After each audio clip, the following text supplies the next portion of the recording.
Vanakkam, Tamil Karthakalam, Tamil Views. Today is the 6th of February 2015. We're going to discuss about the newly emerging global strategies and conditions. Here with me is Ravi Suntharalingam. He's going to explain to us and what is going on in this world right now and what strategies are changing, what's happening. What I'm asking Ravi is Obama's visit to India. Everybody's talking about is very important. What are the main reasons for this view, and what other importances are? Can you explain?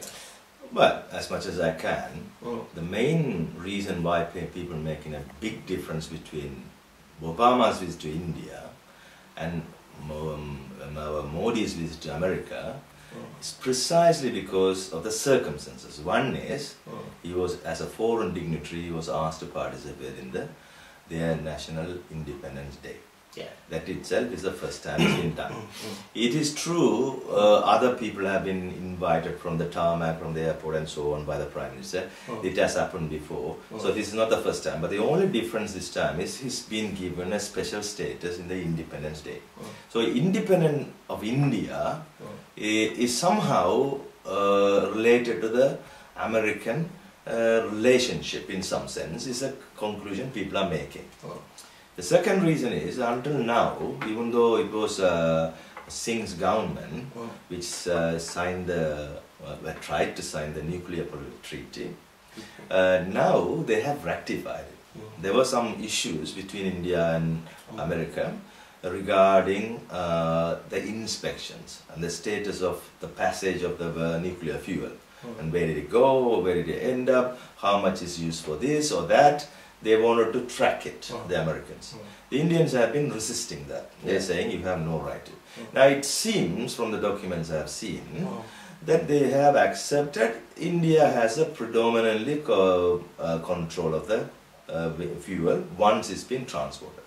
Second thing was the liability issues, that if American companies sell these things, suppose the nuclear power station explodes or something, who is actually responsible? The people who are running it, or people India itself covers the insurance side. So this is also, it seems, been rectified and passed on to the share of responsibility in some sense. So these two are main things. But apart from the practical things, the main reason people accept is a reference to South China Sea, which China immediately reacted angrily against Indian view. Yes. That is to say, the India is now sharing the same view as US of what is going on in the South China base. There, in other words, around Philippines, around Vietnam, around Japan, all these issues, it seems India wants to share the same idea what US have. This is the reason people conclude it marks a turning point in Indian foreign policy. In the sense, somehow India is saying, in a global sense, we are with the US. Until now, they were towing a line of independence, in the sense they had a kind of regional policy but not a global policy as such. Until now they weren't part of a global policy. They said, okay, we are India, a growing country, we are regional superpower, but they never said we are now global power, so we want to be in partnership with somebody else. Now the first time they are saying they are in partnership, at least it seems. That is the conclusion people are making. Whether it is enough to make that conclusion, I'm not sure. But that is, because of the reference to the South China Sea, because of this tactful idea of handling basic issues of nuclear fuel and other things, people assume India is now firmly with the Americans on the global position. Maybe there are many differences in the regional sense. But 2 days ago, did you see American chairman, the Chinese chairman, he's released a statement and he says he's warned to India that you have to be very careful with your relations with America. Yes. What does that mean? Is something strongly threatening India, telling India, what does that mean? It's not a physical threat. I mean, these are nuclear powers. Obviously, nuclear powers don't fight anymore. The only thing they can do, they can hurt the image and hurt the integrity of the country. By, for example, if they just come in a few kilometers and then go the next day, it shows the vulnerability of India and show India is not powerful really how they claim. But if India can do the same to China, then that will make it equal. But unfortunately, that's not happening. That's right. So that is why that equation is not right at the moment for Indian point of view. So what the Chinese are saying, you know, why do you have to choose against anybody is a question China or Russia or anybody in the region should be asking, and including the Indians should be asking. Why should we choose? Our future is with somehow with a global policy wise within the US. When you have a multipolar world emerging, because we had a unipolar, also bipolar world, Russia and Soviet Union, sorry, Soviet Union and US, and then we had the failure of Soviet Union and we had a unipolar world, one Dhruvam, and now we have a situation where countries are emerging, and you know China has emerged into a sizable power. The only difference is, people say, the economy of America is 22 trillion, while the Chinese are 10 trillion. Half that. But this half trillion doesn't make much difference. It's a capacity invest is the thing what Chinese are demonstrating. They are demonstrating they're going to invest something like 300 billion in South America. Now that is a huge amount. America hasn't done in the past so many years while they were invading those countries several times, but they never cared to invest. Okay, let's come back to this Indian business. Does US seriously offers India's a global partnership? This is a point everybody would like to ask. I mean, is there a global partnership? It looks like the United States is saying they will accommodate India into the Security Council, so making into a permanent member. What does it mean? India as in China was never recommended by anybody. China grew into it because they were big and powerful, and they have to be in it, and others realized it. If you don't have them, half the population don't listen to you. But is it true if India don't get inside the Security Council, the world is going to stop living? That is not the case. And second question is, if somebody else is taking you to a party, you're not invited to the party, you are his tagging along. You're not really your own person. So the question India has to ask, are they really ready to get involved in this global policy scenario? Second situation they have to ask is, by going along with America, am I actually making myself powerful or weaker? This is what Chinese are actually trying to point out. Look mate, when you go with somebody else, when you're tagging along, you are not your own person. But India had a long-term this plan, you know, they want to get into the Security Council. Yes, but for what? When you can't exercise your power, when you can't raise your hand against America, why do you want to go there?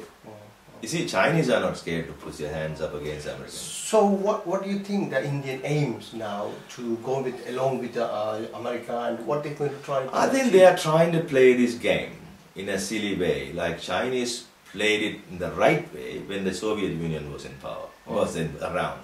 So when they had the two bipolar world, China was able to play the American card against the Russians, and the Russian card against the Americans. So there is a balance of power. So Chinese were in the middle. They used it to grow up. So until they become stronger. But India can't do that. India not in a position. There's no bipolar world where India can play America against China and China against America. They are actually pitching one against. They are chasing a side. They are not pitching one against the other. They are not in the middle, they are on the one side. Chinese were never on one side. So there is a big difference of trying to. So the long-term aim, it looks like from a strategic point of view, they think, okay, America is a powerful state which is involved in local affairs, in Afghanistan, in Pakistan. You know they are inside Pakistan bombing their own people. So in that situation, how am I going to handle America now? Is a question they may ask. And they say, okay, when you think about this situation and China, which one is better for me at the moment? Can I use the situation America already is entrenched in here? So can I use it in a way positively to me, at the same time in a way negatively against China?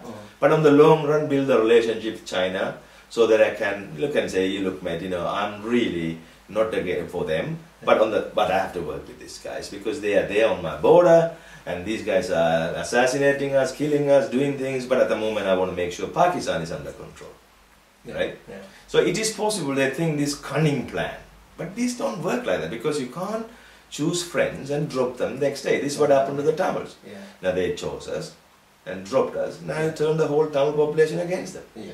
That's the truth. They are coming back to pick it up. Now they are coming back to pick it up, which is finding it difficult. Yeah. Okay. Does it India's and US position as the leader of the rich world contradicts the relationship? It is definitely, because the reason why I have been writing India as one of the focus of the whole thing, because India is like a world on its own. It has all the issues the world has. It has, if anything, more issues because it has caste as well. So it has racism, sexism, casteism, every ism you can think of, India has. At the same time, it has a beautiful country where people have learned to live. Before coming together, they were forced to live together. The EU come together by force, bit by bit, realizing and forcing others, and you can see with Greece how forceful things happening. But India was forced to live together. Everybody learned how to force, and then within themselves, and even before India was invented, people lived together in a different basis, on a spiritual or whatever the basis. That's why they call India as an empire of the spirit. Not empire of anything else, empire of the spirit, because before the British came, it was never one country. So we never passed the Deccan belt. Cholas never passed the Deccan belt in the north. So the idea of India is invented idea, but people all had an idea of India. All of us had. I mean, even Sri Lankans, now Sri Lankans, because the British invented Sri Lanka. But we are Indians. We call ourselves Sri Lanka. They're all like a nonsense. We are same people. So this idea that India is a microcosm of the world contradicts the largest usurpers in the world. The Americans, as rich leaders of the rich country, they usurp something like 1/3 of the energy by themselves. Yeah, energy is the basic strategic argument. Energy, water. These are the basic things for human being. And Americans, as a people, and Europe as a whole, as a NATO as a people, they usurp virtually 2/3 of all the wealth. Now, how can America and India can have the same idea of a world?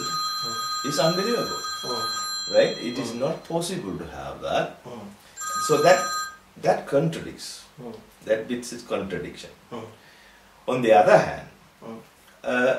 hand, it is possible.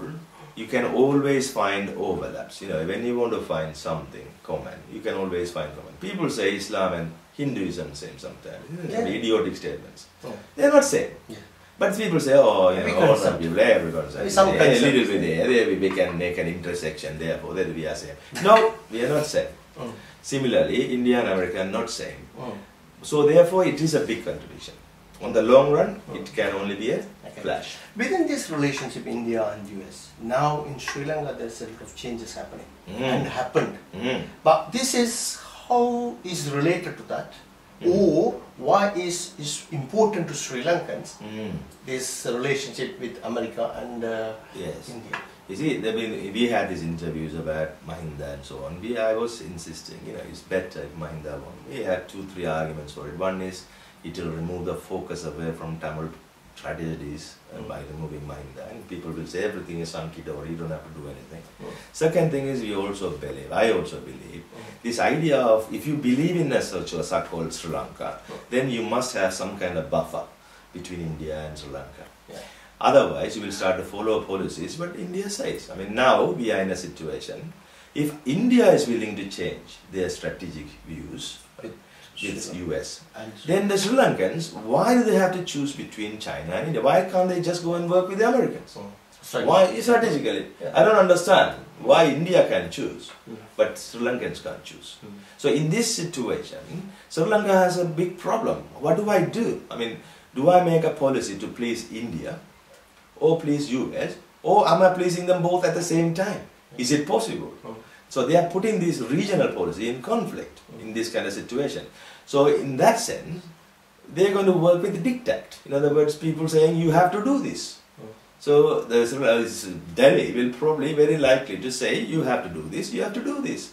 and nothing else these guys can do. Yeah. What Sri Lankan leaders can react? How can They can't react unless they, first thing they have to, at the moment if you ask them, they are already reacting to what they say anyway. Yeah. They are doing everything what they ask. At the moment it suits us, so we think it's okay. At the moment Tamil people think, oh yeah, they are putting a Tamil guy as a Chief Justice, and that is happening, this is happening. So every little piece of bones they can throw is coming our way, and we are chewing on it with the last bit of lick. But on the long run, would they allow us to live the way we wanted to live when we started fighting for this independence? We want to have our own way of living, no? That's true. This is why we fought. Not because we want to live like Indians or anybody else. We want to live our way. So when it comes into conflict, are we going to listen to... Now, in our case, we have to listen to Sri Lanka. Sri Lanka listen to India, and India listen to America. Now, why? So I think that the issue now becoming with this pace change, is a big pace change is happening. What has happened is just like China in our case, where they have to eradicate LTT and especially the Tiger leadership, and importantly Prawar and the family, they make sure they kill them all. Similarly, they are trying to do the correct assassination of this Mahinda family, which are bad family anyway. That is not an issue. We always said they are war criminals. But who is doing it? See, when we remove these people, we are in control. That's fine. Yeah. When somebody else remove it, you are not in control. This is what I've been arguing. I think a lot of people don't get the idea. If you want to be independent, you have to do your own work. It's like you can't ask other people to do an exam for you and claim the A for yourself. So you have to do it by yourself. So that is the only reason we have to remove this. So in this sense, how these guys are handling it, they are already handling how the other people want. But in the long run, we have to answer ourselves. You can't leave it to these fellas because they're going to sell the whole thing. And in a way, in the Tamil issue, they're trying to say, we change the government, we change the situation, so you stay in. You're okay. That's what they're going to say. That's what they're going to say, yes. That's what they are planning to say. It is very possible. India and America. Everybody, yeah. That's been on the card. Not only that, and you will soon see most of these BTF, any group of people who have been advocating so many different things, or very radical things, maybe from a Tamil point of view, soon you will see there will be pressure on them to go and work along the government. And you will see the characters there receiving statement from Colombo rather than here. So it will happen. But we chose to go there before anybody else tell us what to do. That's the only difference. I think that's it today in this discussion. Thank you, Ravi. Thank you very much. We'll meet again more. Yeah, I hope this English things works. Yeah, we will take. Thank you. Thank you. Bye.